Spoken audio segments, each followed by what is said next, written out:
Cette histoire est devenue l'une des plus discutées en Europe en l'an 2023. Ce qui était étonnant n'était pas seulement l'événement lui-même, mais aussi l'âge des personnes impliquées.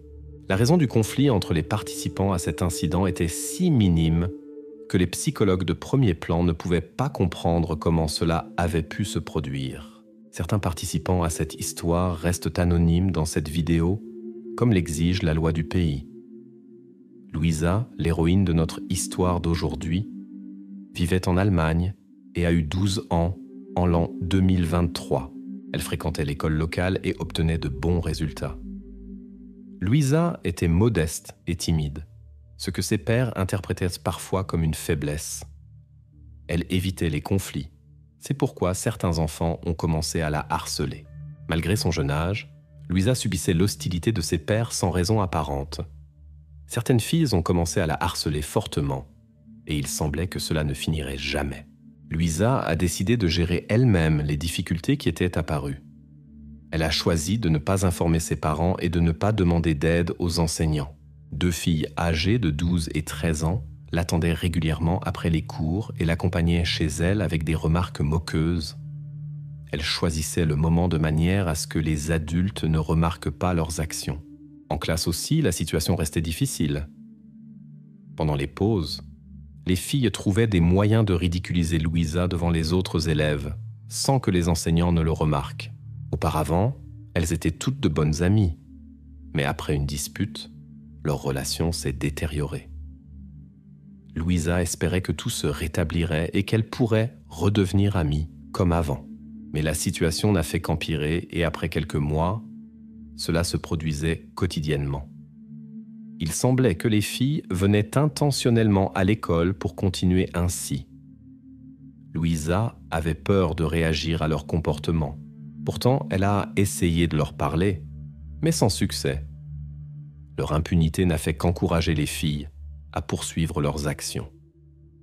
Parfois, il y avait même des violences physiques, mais elles le faisaient discrètement pour éviter les conséquences. C'est pourquoi Louisa a commencé à avoir peur d'aller à l'école. Ses parents ont remarqué des changements dans son humeur. Ils ont essayé de découvrir la raison de son abattement. Mais Louisa a préféré se taire, craignant que la situation ne s'aggrave si elle en parlait aux adultes. Elle espérait toujours pouvoir gérer tout cela seule. Au début, Louisa ne voulait pas s'impliquer dans des conflits, sachant que ses 2 camarades de classe étaient plus fortes. Elle a essayé de clarifier la situation avec des mots, mais leur comportement devenait de plus en plus insupportable. Un jour, Louisa a menacé de tout raconter aux adultes. Alors les amis l'ont à nouveau guettée après les cours et lui ont dit qu'il y aurait de graves conséquences si les adultes l'apprenaient. Louisa était désemparée. Les tentatives de persuasion étaient inutiles et les menaces avec les adultes n'aidaient pas non plus. Elle n'avait pas la force de se battre, mais elle ne pouvait plus supporter les taquineries incessantes. Le lendemain, tout s'est répété. Les filles ont commencé à l'embêter avant même les cours et n'ont pas arrêté de toute la journée. Finalement, Louisa a décidé d'agir différemment. Pendant l'une des pauses, elle est allée voir un professeur et lui a tout raconté. Le professeur a été surpris et a immédiatement parlé avec les amis. Louisa n'est pas entrée dans les détails, alors le professeur s'est limité à une conversation espérant que cela aiderait. Louisa a confirmé qu'elle était harcelée à chaque pause et il semblait que les camarades de classe craignaient une punition. Après la conversation, elles se sont éloignées et l'ont laissée tranquille le reste de la journée. Louisa a ressenti un soulagement et espérait que sa souffrance était terminée. Le vendredi 10 mars 2023, les filles à qui lui avait causé des ennuis pendant longtemps se sont approchées d'elle avec une offre inattendue de réconciliation. Plus tard, elles ont proposé à Louisa de venir chez elles le samedi pour passer la soirée ensemble et améliorer les relations. Il était prévu que les 3 amies se réunissent, boivent du thé et regardent quelque chose ensemble. Les amies se sont même excusées auprès de Louisa et ont expliqué qu'elles avaient simplement exagéré avec leurs blagues. Pour Louisa, c'était une grande joie, car la veille encore, elle ne savait pas comment arrêter les événements désagréables à l'école. Maintenant, ses relations avec les amis commençaient à s'améliorer, comme elle en avait rêvé. Louisa a accepté l'invitation avec joie et s'est excusée de s'être plainte auprès du professeur. Elle a expliqué qu'elle ne pouvait plus supporter les situations désagréables et c'est pourquoi elle a dû faire ce pas. Les filles lui ont assuré qu'elles comprenaient. La tension dans les relations amicales semblait avoir disparu. Le 11 mars, un samedi, les amis se sont réunis pour passer la soirée ensemble, comme prévu. Ce jour-là, les parents de Louisa ont remarqué comment leur fille avait changé. Ces derniers mois, elle était souvent abattue, passait beaucoup de temps dans sa chambre et évitait le contact. Elle ne voulait pas aller à l'école, mais maintenant tout semblait avoir changé. Louisa souriait enfin à nouveau et était de bonne humeur. La mère de Louisa était contente que sa fille redevienne sociable et la laissait aller volontiers chez ses amis. La femme connaissait le conflit et était heureuse que les filles aient rétabli leurs relations amicales. Elle comprenait combien il était difficile pour sa fille timide de se faire des amis, et cela la réjouissait autant que Louisa elle-même. Les filles ne vivaient pas loin les unes des autres. Entre leurs maisons se trouvait une petite forêt, mais on pouvait aussi passer par les rues de la ville. Louisa choisissait toujours le chemin sûr à travers la ville. Après le déjeuner, elle est allée chez son amie. Quand Louisa est arrivée chez son amie, elle a appelé sa mère pour lui dire que tout allait bien. Elle prévoyait de rester quelques heures chez son amie et de rentrer chez elle avant 6 heures du soir. Louisa était toujours responsable et respectait normalement cet horaire. Mais ce jour-là, elle était en retard. La mère de Louisa a commencé à s'inquiéter et a appelé sa fille quand elle n'est pas rentrée à l'heure. Mais le téléphone ne répondait pas. 15 minutes s'étaient déjà écoulées et la fille n'était toujours pas revenue. Les appels restaient sans réponse et les messages n'étaient pas lus. L'inquiétude de la mère grandissait et elle a appelé chez l'amie. Celle-ci a dit que Louisa était partie il y a plus de 30 minutes et qu'elle devrait déjà être à la maison. Les parents de Louisa, après plusieurs appels infructueux, ont décidé de partir à sa recherche. Ils sont montés en voiture et ont parcouru plusieurs fois l'itinéraire que leur fille aurait dû prendre. Ils ont vérifié les magasins sur le chemin, mais elle n'était nulle part. Les personnes auxquelles ils s'adressaient n'avaient vu personne qui ressemblait à Louisa. Tout ce temps, son téléphone restait inaccessible. Finalement, les parents ont décidé d'appeler la police. Ils ont déposé une déclaration de personnes disparues et fourni toutes les informations nécessaires pour la recherche. La communauté de la petite ville où vivaient Louisa et sa famille était si unie que l'annonce de la disparition d'une fille de 12 ans a suscité une grande inquiétude parmi les résidents. Les policiers ont réagi à cet événement avec le sérieux qui s'impose, car il s'agissait d'un enfant. Bien que la ville ne compte qu'environ 17 000 habitants, beaucoup se connaissaient, ce qui soulignait l'importance de cette affaire. La plupart des résidents avaient des familles et des enfants, et leur sécurité était la priorité absolue. Pour organiser la recherche de Louisa, la police a fait appel aux médias et aux volontaires, qui ont reçu un soutien significatif de la communauté. La couverture médiatique a attiré l'attention du grand public sur les opérations de recherche. Des unités canines et l'aviation ont été intégrées à l'opération, cependant l'obscurité a compliqué la recherche. Le lendemain, les volontaires et les équipes de recherche ont intensifié leurs efforts pour retrouver la fille disparue. Parallèlement, les enquêteurs ont mené des conversations avec 2 amis de Louisa qui l'avaient vue la veille de sa disparition. Les filles étaient compréhensiblement inquiètes et effrayées. Les parents étaient également préoccupés et craignaient pour la sécurité de leurs enfants. À ce moment, beaucoup dans les environs craignaient un ravisseur d'enfants. L'accent de la recherche était mis sur les maisons des filles, tandis que la police menait des enquêtes dans l'école où les 3 enfants étudiaient. Une information selon laquelle Louisa avait parlé de ses amis au professeur était suspecte. Pourtant, tout cela semblait insignifiant et rien de suspect n'a été découvert. Dimanche après-midi, un groupe de volontaires se déplaçait entre les maisons des filles à travers la forêt. Dans cette forêt, il y avait un sentier qui représentait un chemin plus court vers la maison de Louisa. Bien qu'elle n'ait jamais emprunté ce chemin, on a tout de même décidé de vérifier cette possibilité. Cela s'est avéré être la bonne décision. À environ 3 km de la maison de Louisa, près de l'ancienne gare, la fille a été retrouvée. Sa tête était couverte et ses vêtements étaient très sales. Un examen a révélé son identité. C'était Louisa, la disparue. Le rapport médical montrait des signes évidents de violence. Les enquêteurs ont trouvé des signes d'une altercation physique, mais n'ont pas pu trouver de preuves substantielles. Le plus important était qu'aucune autre chose n'a été découverte ici, ce qui a considérablement compliqué la recherche du ou des responsables.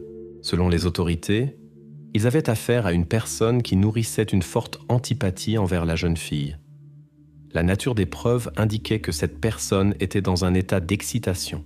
La procédure semblait être effectuée de sang-froid, sans montrer aucune émotion. On a supposé que cette agression pourrait avoir été déclenchée par des motifs personnels. Les enquêteurs ont commencé à examiner de plus près l'environnement de Louisa. C'était une fille calme et modeste qui n'est jamais entrée en contact avec des groupes douteux ou des personnes dangereuses. Elle n'avait pas de mauvaises habitudes et ne souffrait pas de maladie mentale. Louisa venait d'une famille aisée et respectable. Ses parents n'avaient pas non plus de problème avec la loi ou leur entourage. Les enquêteurs ont décidé de parler à nouveau avec les amis de Louisa, qui avaient alors 12 et 13 ans. Ils espéraient que les filles auraient remarqué quelque chose de suspect, peut-être que quelqu'un suivait Louisa. Mais les amis n'avaient rien remarqué d'inhabituel. Néanmoins, cette conversation a fait ressortir quelque chose. Alors que les policiers continuaient à poser des questions, l'une des filles n'a plus pu le supporter et a admis qu'elles étaient coupables. Après cela, elle s'est couvert le visage avec ses mains et a commencé à pleurer. Cette nouvelle était si surprenante que même les enquêteurs ont d'abord pensé que c'était une plaisanterie. Mais la fille, en pleurant, a insisté pour dire la vérité et a demandé pardon à ses parents. Dans des circonstances normales, la police arrête immédiatement une personne qui avoue un délit. Mais cette fois, l'affaire concernait 2 filles de 12 et 13 ans. Et selon les lois du pays, elles ne sont pas pénalement responsables. Cette nouvelle a choqué les parents des élèves et la communauté locale. Après une conversation avec les jeunes filles, en présence de leurs parents et avocats, les paroles de la fille qui avait avoué en premier ont pu être confirmées. Son amie a également confirmé sa participation. Les filles ont décrit en détail ce qui s'était passé et ont expliqué qu'elles n'aimaient plus leur ancienne amie à cause de petites disputes depuis quelques mois. Elles se sont mises très en colère lorsque Louisa a parlé de leur comportement au professeur. Les filles pensaient que leurs actions resteraient sans conséquence, mais par peur que les parents soient appelés à l'école, elles ont décidé d'agir. Elles ont invité Louisa chez elles sous prétexte de se réconcilier, pour gagner sa confiance et la tenir éloignée des adultes. Le plan était de discuter de tous les désaccords une fois pour toutes. Quand Louisa est venue en visite, les filles ont d'abord gagné sa confiance. Elles ont bu du thé et regardé quelques vidéos sur Internet. Tout se passait bien. Lorsque Louisa s'apprêtait à rentrer chez elle, l'aînée a suggéré de l'accompagner à travers la forêt et a expliqué que c'était un chemin plus court vers sa maison. Quand elles étaient ensemble, elles se sentaient en sécurité et pouvaient là parler calmement entre elles. L'amie de Louisa, ne se doutant pas de ce qui allait arriver, a accepté de se rencontrer. C'était la dernière fois que les parents de Louisa la voyaient. Selon leurs informations, il était environ 5h30 du soir. Les filles ont quitté la maison et ont marché un peu plus loin pour ne pas attirer l'attention des passants. À un moment donné, les amies ont accusé Louisa de les avoir trahies et une dispute a éclaté entre elles. La plus jeune d'entre elles est devenue violente. Louisa a essayé de se défendre, mais l'amie plus âgée est également intervenue. Après cela, elles ont laissé Louisa sur place. Les enquêteurs ne pouvaient d'abord pas croire ce qui s'était passé, car les filles venaient de familles normales et n'avaient pas de problème avec la loi. Au début, on pensait qu'un adolescent plus âgé était impliqué, mais les filles ont insisté sur le fait que personne d'autre n'était présent. Pour l'enquête, il fallait recueillir des preuves et comparer les empreintes digitales ainsi que l'ADN. Les filles ont admis avoir tout jeté dans la forêt voisine, mais ne pouvaient pas se souvenir exactement de l'endroit. Elles ont réussi à marcher avec Louisa jusqu'à l'ancienne gare, où elle a été retrouvée plus tard. Presque tout ce qui a été utilisé dans cette affaire a été jeté près du lieu de l'incident. Les enquêteurs ont fouillé minutieusement toute la zone. Cependant, la police n'a pas pu trouver de preuves importantes. Selon les filles, il s'agissait d'un objet ménager qui pourrait être une preuve clé dans l'affaire. Il montrerait exactement qui le tenait pendant l'incident. La police croyait toujours que les filles cachèrent quelque chose et espérait trouver une troisième personne qui aurait pu laisser des traces ou des empreintes digitales. Néanmoins, les jeunes ont insisté sur leur version des événements. Le verdict final reposait entre les mains des criminalistes et des médecins légistes. Sur les mains de Louisa, des marques indiquant des actions défensives ont été trouvées. Elle s'est défendue aussi longtemps qu'elle a pu jusqu'à ce qu'elle soit submergée et que sa résistance s'éteigne.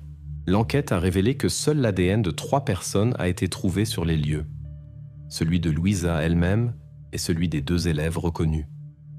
Finalement, la police a reconnu les déclarations des filles comme crédibles. Aucune preuve de la présence d'une autre personne n'a été trouvée.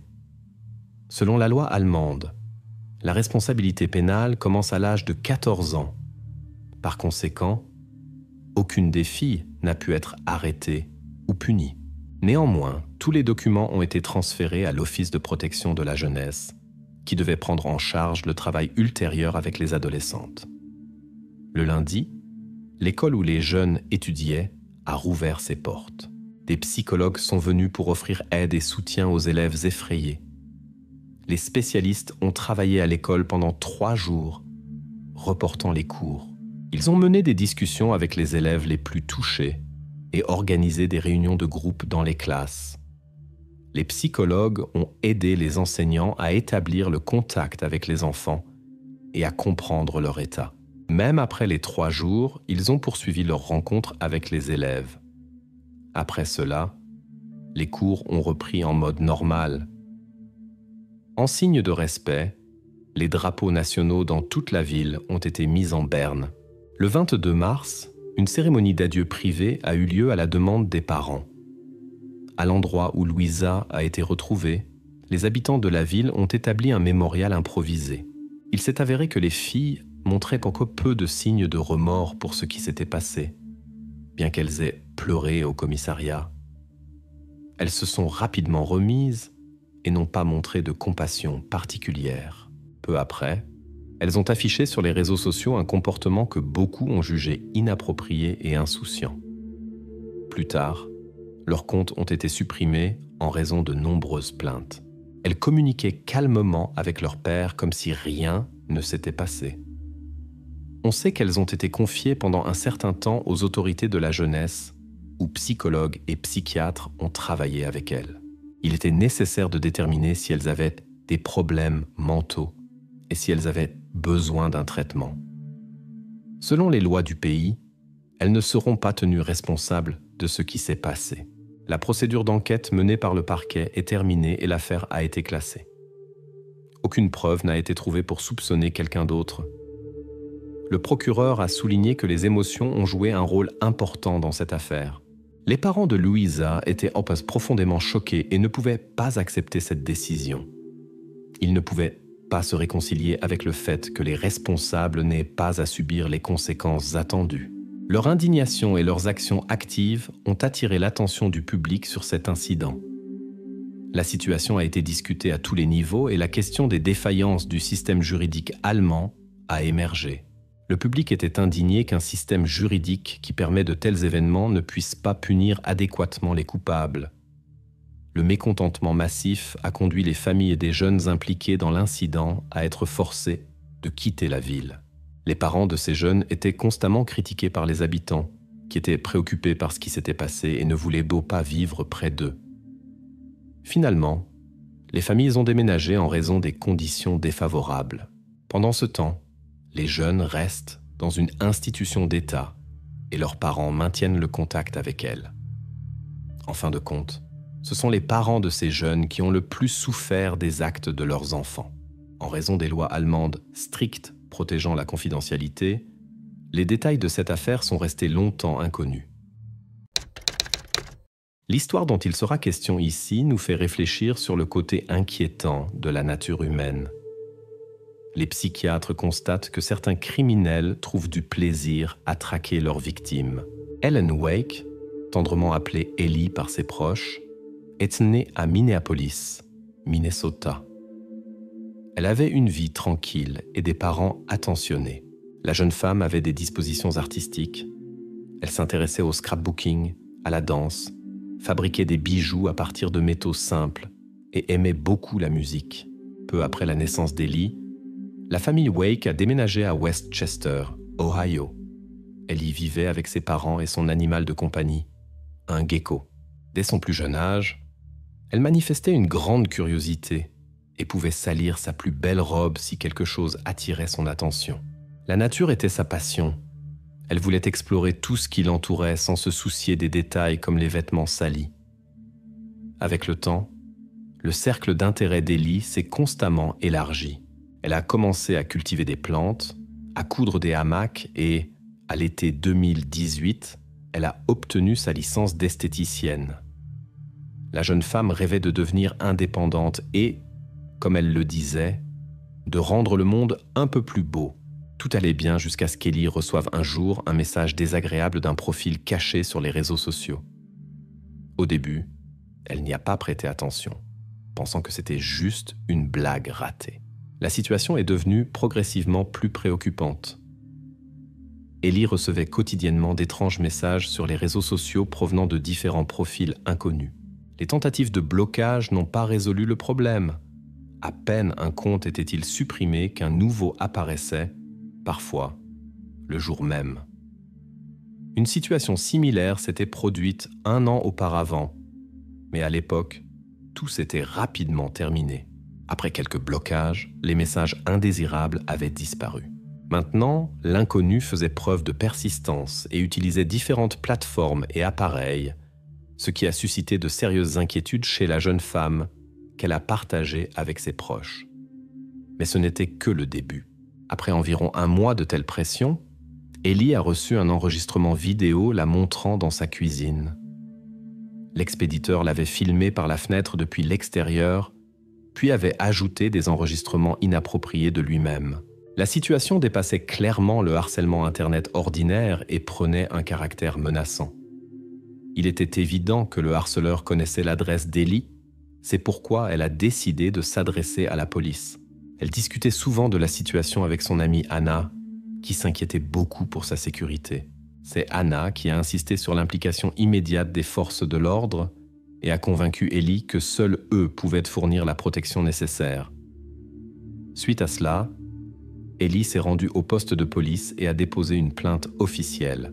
La jeune femme a présenté aux enquêteurs une description complète des événements, y compris des photos, des messages inquiétants et ladite vidéo perturbante.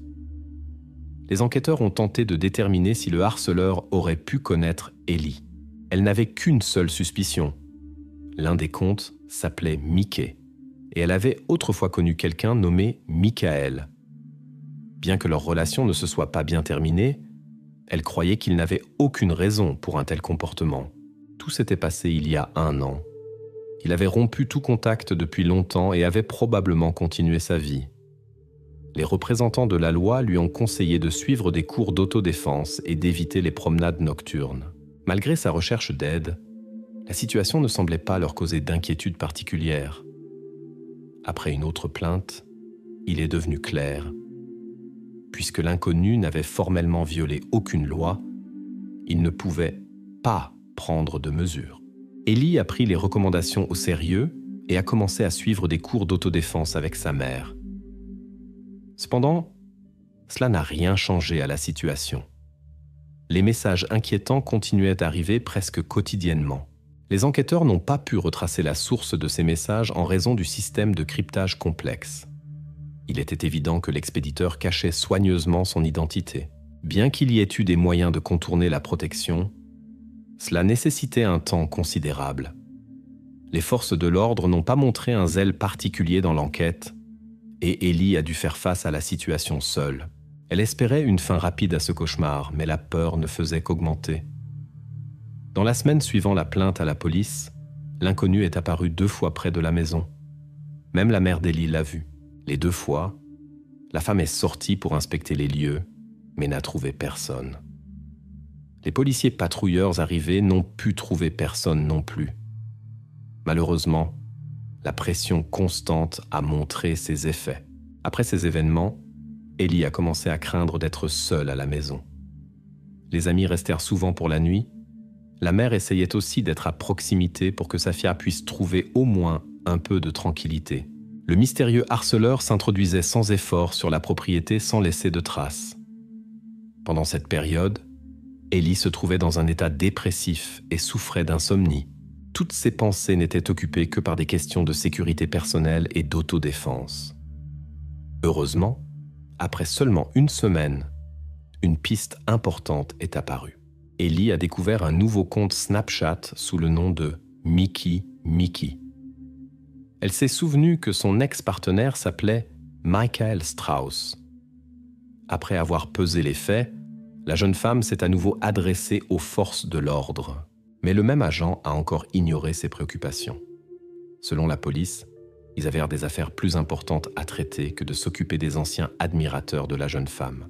La relation d'Ellie avec Michael a commencé par des intérêts communs, l'art, la musique et les fêtes. Mais bientôt, la relation s'est détériorée en raison de son comportement manipulateur et dominateur. Michael insistait sur d'étranges jeux de rôle pour lesquels Ellie n'était pas prête. Quand elle a reconnu les signaux d'alarme, elle a décidé de mettre fin à la relation après un mois. Michael a réagi de manière inappropriée et a montré sa vraie nature. Après une série de messages désagréables, la jeune femme a changé son numéro de téléphone et le contact a été rompu. Il semblait que tout s'était calmé. Le 28 juillet 2018, Ellie écrivait à son nouveau petit ami Nate. Ils prévoyaient de se rencontrer, mais elle était inquiète à cause des promenades tardives. Nate a proposé de venir lui-même chez elle. Il a mentionné qu'il laisserait son téléphone à la maison et frapperait simplement à la porte. Au début, Ellie a hésité car elle voulait être seule, mais elle était toujours préoccupée par d'éventuels harcèlements. Nate a promis de la protéger et elle a accepté. Ce soir-là, Ellie se sentait fatiguée et voulait se reposer. Pour la première fois depuis longtemps, il n'y avait pas d'amis dans la maison. Elle a effectué son rituel habituel, vérifié toutes les portes et fenêtres pour créer au moins une illusion de sécurité avant de se coucher. Malheureusement, la jeune femme ne se doutait pas qu'elle ne communiquait pas avec le vrai Nate, mais avec un faux compte qui copiait complètement le profil de son ami. Après cette soirée, Ellie ne s'est plus manifestée. Les proches n'ont pas pu contacter la jeune femme, et la mère, remplie d'inquiétude, s'est immédiatement adressée à la police. La femme était convaincue que cela était lié à un admirateur insistant qui avait harcelé Ellie depuis longtemps. Sa voiture était intacte devant la maison, comme si elle n'avait pas été utilisée le jour de la disparition. Dans la maison, il n'y avait aucune trace de sa présence. Téléphone, réseaux sociaux et cartes bancaires restaient inactifs. Les enquêteurs se sont concentrés sur l'analyse des dernières données de téléphone mobile pour déterminer l'identité du harceleur. Ils ont découvert un échange de messages avec un certain Nate, dont le numéro était enregistré dans une autre ville et était faux. La vérification du vrai Nate a prouvé son innocence. Le jeune homme avait un alibi solide pour la soirée de l'incident. Il est devenu clair que quelqu'un avait créé un faux profil convaincant, gagné la confiance d'Ellie et obtenu des informations sur le fait qu'elle était seule à la maison. La carte SIM avait été achetée via un site web spécial, ce qui a compliqué la recherche de l'acheteur. Après quelques jours, le propriétaire de la carte a pu être identifié. Comme Ellie l'avait soupçonné, c'était son ex-petit ami, Michael Strauss. Malheureusement, 2 semaines de recherche n'ont pas apporté d'informations sur le sort de la jeune femme. En vérifiant le passé de Michael, il s'est avéré qu'il avait accumulé une longue liste d'infractions sur 10 ans. Parmi elles figurait un comportement inapproprié en public, la distribution de substances interdites, la manipulation de données d'autrui et des cambriolages. En juin 2015, le jeune homme a été accusé de comportement indécent en public, ce qui a soulevé des doutes sur sa santé mentale. Après une évaluation médicale, le tribunal a ordonné un traitement obligatoire. Plus tard, Il a commencé à créer de faux comptes sur divers réseaux sociaux, à travers lesquels il harcelait de nombreuses jeunes femmes. Tous les messages étaient envoyés depuis sa ville natale. C'est de là aussi qu'était enregistré le dernier numéro depuis lequel Michael avait contacté Ellie cette nuit fatidique. Fait significatif, ce numéro a été désactivé exactement le jour de sa disparition. Le 24 août, près d'un mois après la disparition d'Ellie, une découverte inquiétante a été faite dans un champ près de la ville. Cela s'est produit sur une route dans le district de Butler, à quelques kilomètres de l'endroit. Les forces de l'ordre étaient convaincues d'un lien entre la découverte et le cas de la personne disparue. Le temps et les conditions météorologiques ont considérablement compliqué le travail des enquêteurs. Une enquête spéciale était nécessaire. Au bord de la route, un paquet enveloppé de rubans adhésifs a été trouvé. Les experts ont trouvé des signes indiquant que la personne avait été soumise à de rudes épreuves. Après un examen approfondi, les spécialistes ont établi les circonstances de l'incident. Il est remarquable que le lieu de la découverte ne se trouvait qu'à quelques minutes à pied à travers un champ de la maison de Michael Strauss. Pendant tout ce temps, le public et les journalistes ont suivi avec inquiétude la recherche d'Ellie. La famille et les amis n'ont pas perdu espoir de retrouver la jeune femme. Ils croyaient qu'elle était quelque part et pouvait être sauvée. Malheureusement, un message du poste de police a détruit tous leurs espoirs. Tôt le matin, à 4 heures, les agents ont arrêté le principal suspect. L'arrestation de Michael Strauss a suscité un grand émoi. La police a dû faire de grands efforts pour préserver intacte la scène du crime. La zone a été bouclée. Des spécialistes y ont travaillé. Des drones ont survolé la maison du suspect, documentant les événements. Michael a été placé en détention avec la possibilité d'être libéré sous caution de 4 millions de dollars. Il a immédiatement été classé comme particulièrement dangereux. Parallèlement, des perquisitions approfondies de son appartement et de la scène du crime ont été effectuées. Les experts ont trouvé des traces biologiques de Michael. L'examen de son ordinateur et de son téléphone a montré que de nombreux comptes en ligne et numéros avaient été enregistrés depuis son adresse.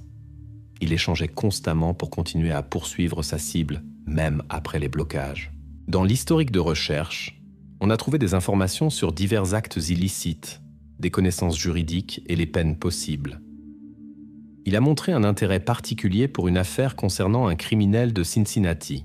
La dernière recherche de ce type a été effectuée le 18 juillet, 10 jours avant la disparition de la jeune femme. Dans les jours suivants, il a recherché des informations sur la vie dans les établissements pénitentiaires et leurs règles non écrites. Manifestement, l'auteur était conscient de la gravité de ses actes et comprenait l'inévitabilité des conséquences. Le plus inquiétant était qu'il ne montrait pas de peur, mais se préparait méthodiquement. Il cherchait des moyens de supprimer irrévocablement des photos d'iCloud. Dans les pauses entre les préparatifs, il regardait des documents interdits au contenu particulièrement troublant. Certaines recherches découvertes par les enquêteurs étaient si effrayantes qu'il a été décidé de ne pas les publier. Selon de nombreux indices, Michael représentait une grave menace pour la société et ses actions pourraient ne pas s'être limitées à un seul incident. Pour le confirmer, on a trouvé sur ses appareils de nombreux enregistrements et images de femmes faisant du sport dans des parcs urbains. Il observait probablement celles qui s'entraînaient régulièrement dans des endroits isolés. Il est très probable qu'elles étaient toutes en danger et n'ont échappé à une rencontre avec lui que par hasard, contrairement à Ellie, pour qui il avait un plan spécial. Cependant, les psychiatres qui ont examiné son comportement ont également envisagé un scénario moins dangereux. Certaines personnes ayant des particularités se contentent d'observer les autres. Néanmoins, des preuves confirmant les pires craintes sont bientôt apparues. Michael suivait à plusieurs reprises des victimes potentielles en voiture et tentait même de prendre contact. Mais heureusement, les femmes parvenaient à s'échapper. Les nouvelles données devaient être vérifiées et la liste des incidents éventuellement élargie. Dans le téléphone du suspect, on a trouvé une carte avec une marque non loin de l'endroit où Ellie a été découverte plus tard. Les circonstances semblaient suspectes et nécessitaient une vérification, mais l'enquête est restée sans résultat. Après son arrestation, Michael est resté calme. Il a expliqué ses étranges recherches Internet et les matériaux trouvés par la préparation de tournage de films d'horreur. Selon ses déclarations, il était fasciné par le cinéma amateur et rêvait de créer son propre chef-d'œuvre. Il a également justifié son comportement inhabituel envers Ellie et la surveillance par la préparation d'acteurs. Prétendument, il voulait écrire un scénario crédible sur un harceleur, faire des essais de tournage et trouver des perspectives favorables. Tout cela n'était, selon Strauss, qu'une expérience créative. Il n'avait pas prévenu Ellie parce qu'il voulait capturer ses émotions sincères pendant l'événement. Cependant, l'accusation est arrivée à une conclusion complètement différente. Les preuves décisives étaient des objets trouvés par les enquêteurs dans la chambre de Michael. On y a trouvé les documents d'Ellie, une mèche de ses cheveux et un collier rose. Les parents ont identifié le bijou et confirmé que la jeune femme ne l'enlevait jamais. Les enquêteurs expérimentés ont remarqué que les objets trouvés ressemblaient à une collection de souvenirs. On sait que certains auteurs conservent des objets personnels de leurs victimes pour se rappeler ultérieurement de leurs actes.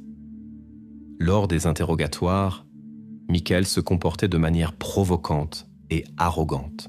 Il semblait délibérément essayer de déstabiliser les policiers. Il ne montrait aucun remords et cherchait constamment des justifications pour ses actions. Michael affirmait ne pas comprendre pourquoi l'incident s'était produit près de sa maison. Selon ses dires, Ellie aurait volontairement laissé tous les objets trouvés pendant leur relation. Bien sûr, c'était un mensonge. La jeune femme n'enlevait jamais ses bijoux et portait toujours son permis de conduire sur elle.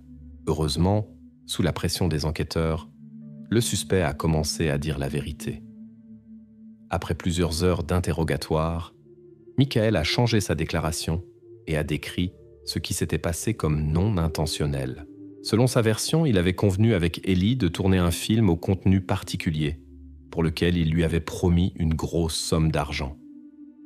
Le jour de sa disparition, il s'est rendu à sa maison et a frappé à la porte. Après une brève conversation, Ellie est sortie enveloppée dans une couverture. Michael a expliqué cela par son désir de se cacher des regards curieux des voisins. Ils sont arrivés à la maison de Michael, où il a commencé à filmer dans la cave. Selon ses déclarations, tout s'est passé de manière consensuelle, mais la situation a échappé à tout contrôle. Par la suite, Strauss a expliqué qu'il avait effacé l'enregistrement et jeté la carte mémoire. La version du suspect a éveillé des doutes chez les autorités chargées de l'enquête. Lors de la perquisition de sa maison, une étrange pièce avec un lit et des menottes a été découverte dans la cave. Les experts ont minutieusement examiné cet endroit et ont trouvé des preuves importantes, des traces du séjour d'Ellie, ce qui a été confirmé ultérieurement par des tests ADN. Les enquêteurs n'ont pas cru aux déclarations de Michael sur la participation volontaire de la jeune femme à ses projets. Ils savaient comment il l'avait attirée hors de chez elle sous prétexte d'une nouvelle connaissance. Les proches d'Ellie ont également catégoriquement nié la possibilité de son consentement à de tels enregistrements. Manifestement, elle se trouvait dans cette cave contre sa volonté. Ce qui était particulièrement inquiétant, c'était à quel point Michael parlait calmement des derniers moments de l'incident, comme s'il s'agissait pour lui d'une affaire quotidienne. Après son arrestation, la police a reçu des signalements de personnes convaincues de l'implication de cette personne dans d'autres incidents. Malgré le travail consciencieux des enquêteurs, l'aide du FBI a été nécessaire pour découvrir toute l'étendue de ses activités tant sur Internet que dans la vie réelle. Les agents ont examiné son profil psychologique et analysé d'importantes preuves numériques. Finalement, Michael a été inculpé de plusieurs délits graves avec circonstances aggravantes, y compris la dissimulation de preuves et d'autres infractions.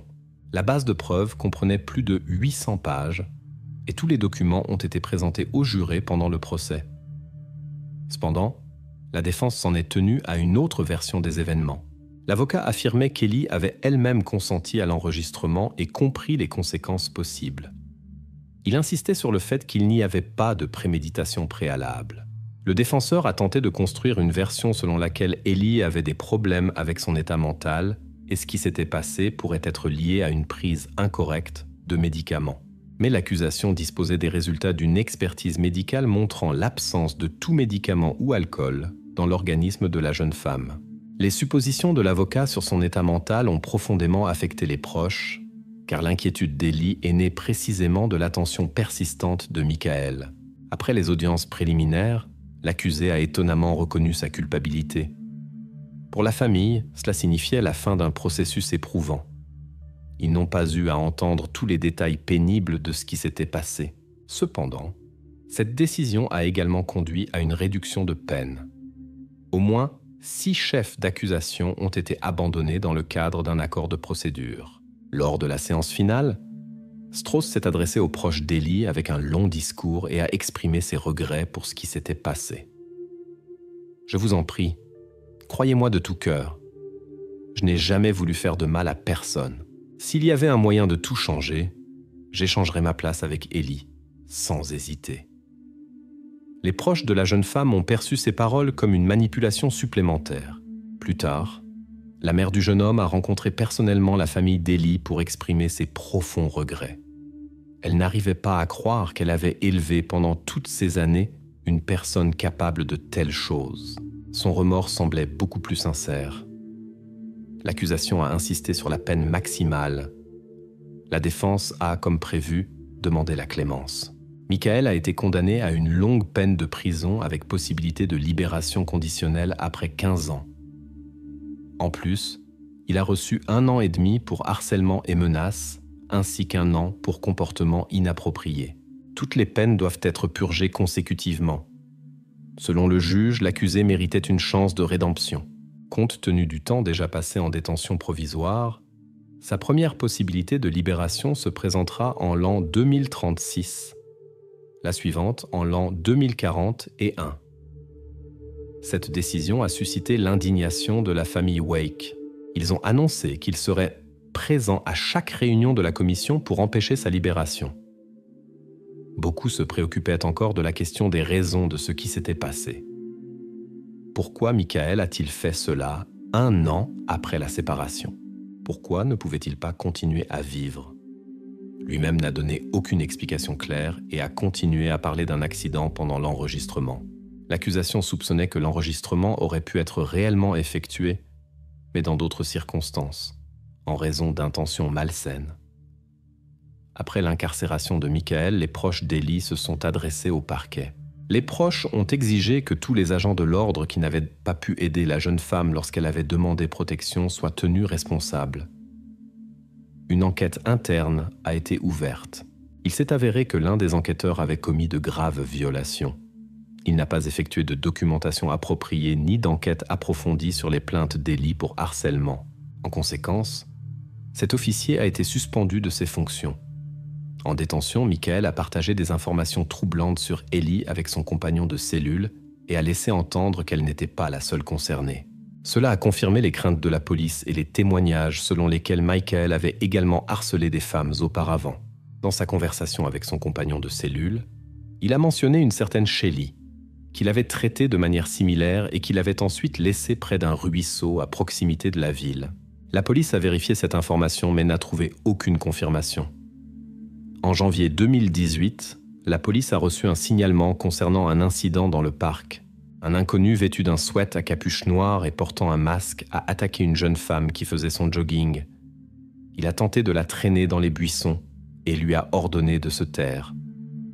Heureusement, elle a pu se libérer et s'enfuir. Michael est également examiné pour un possible lien avec une autre affaire non résolue retentissante. Kathleen Markham a disparu en août 2011 de sa maison à Fairfield, Ohio. Cela s'est produit après une fête à laquelle Michael était présent. Lors de cet événement, Kathleen s'est photographiée avec son petit ami et Michael. En 2013, à Cedar Grove, Indiana, des découvertes inquiétantes ont été faites en relation avec sa disparition. Les enquêteurs ont découvert dans cet incident des méthodes similaires à d'autres cas. Les enquêtes se poursuivent jusqu'à aujourd'hui. Il existe des soupçons sur l'implication de cette personne dans d'autres cas similaires, mais jusqu'à présent, on n'a pas pu trouver suffisamment de preuves.